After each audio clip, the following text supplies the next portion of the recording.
Hey, welcome back to our channel, and in this video, we are going to talk about all the first-time homebuyer benefits available to someone buying a property in British Columbia.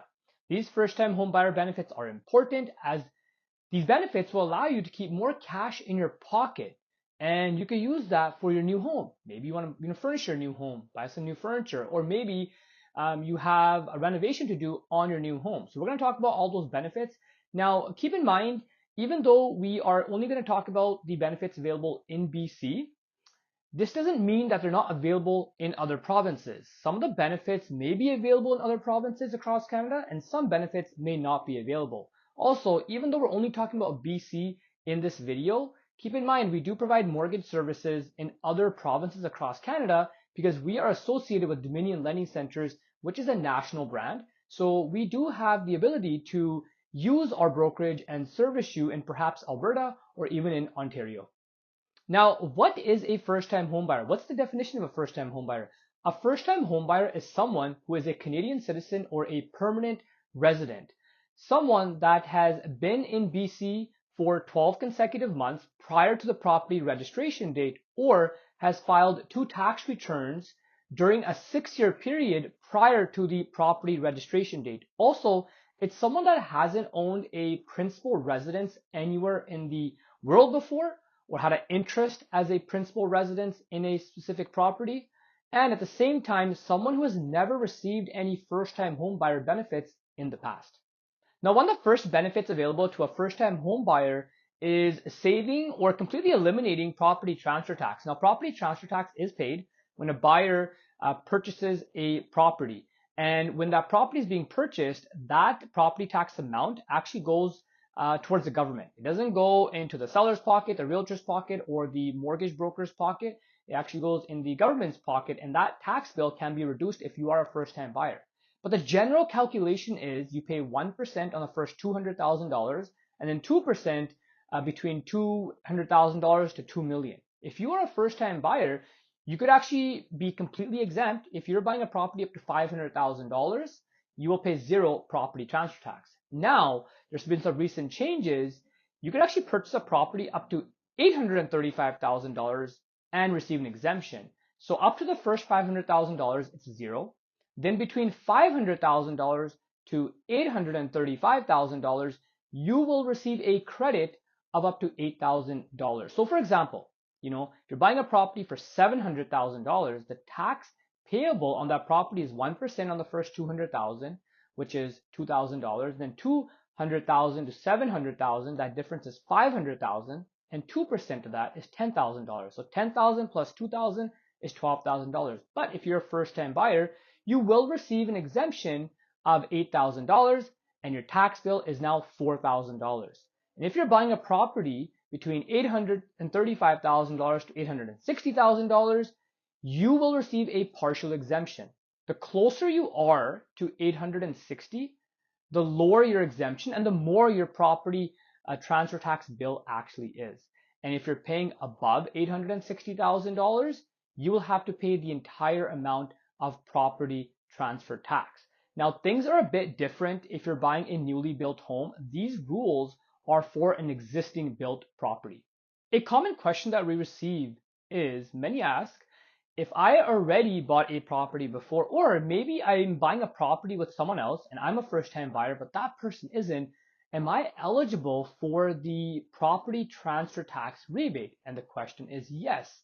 So for example, if you're buying a property and you're the first-time home buyer, but the other person isn't, you could actually put a different percentage of ownership. So for example, you may be a 99% owner and the other person may be a 1% owner. Therefore, you receive 99% of the property transfer tax benefits, or you'd have to pay 1% of the property transfer tax bill. Now, always discuss with the other person and always discuss with a lawyer or notary what this actually means in regards to ownership, but there are benefits available if you are purchasing a property with another person and that person isn't a first-time buyer and doesn't qualify for any property transfer tax exemptions.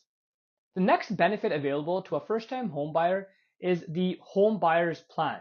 Now, this plan involves basically you withdrawing money out of your RRSP, which is a registered retirement savings plan, up to $60,000 per person and using it as a down payment on your new home. Now, typically when you put money in an RRSP, you could actually claim a tax deduction. And when you take the money out of an RRSP, you have to claim it as income on your income taxes. Again, we always recommend speaking to a CPA or a certified accountant. But in the case of a home buyer's plan, if you're withdrawing the money out of your RRSP and you're placing it as a down payment on your new home, you could actually withdraw the funds tax-free, but up to $60,000 per person. So if there's two of you, that's $120,000 total. Now keep in mind, you do have to repay this back over a 15-year period, equally over a 15-year period. However, with some new recent rule changes, if you, for example, took the money out in 2022, you actually don't have to start repaying it until 2027. So that's temporarily delayed. So you have extra time for repayment, basically. Now keep in mind, before you withdraw the money, you have to keep it in that RSP account for at least 90 days. And if you don't actually repay the money back, whatever portion you don't pay back, you actually have the ability to claim it on your tax return and pay income tax on that amount instead of paying it back into the RRSP account.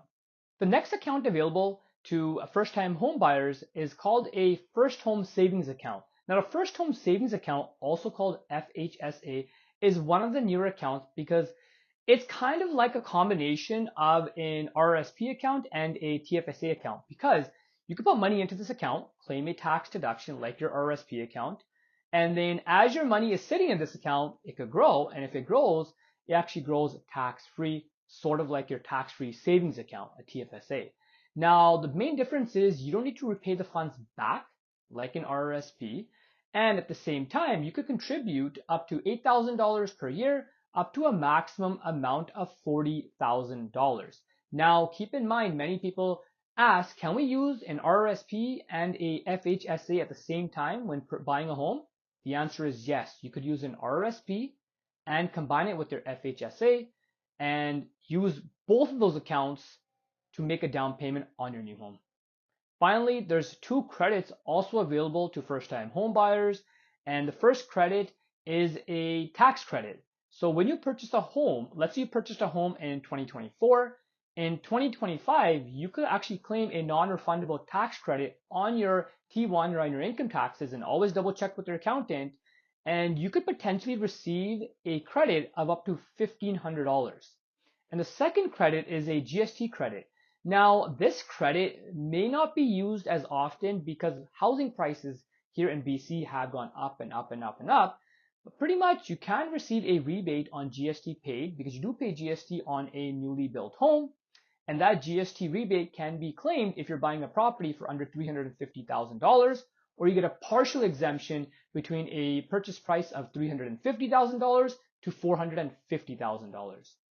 Well, thanks for tuning in. I hope you enjoyed the video and learned many first-time homebuyer benefits so you can start putting more money back into your pocket. Don't forget to like, subscribe, share, and comment, and see you at our next video.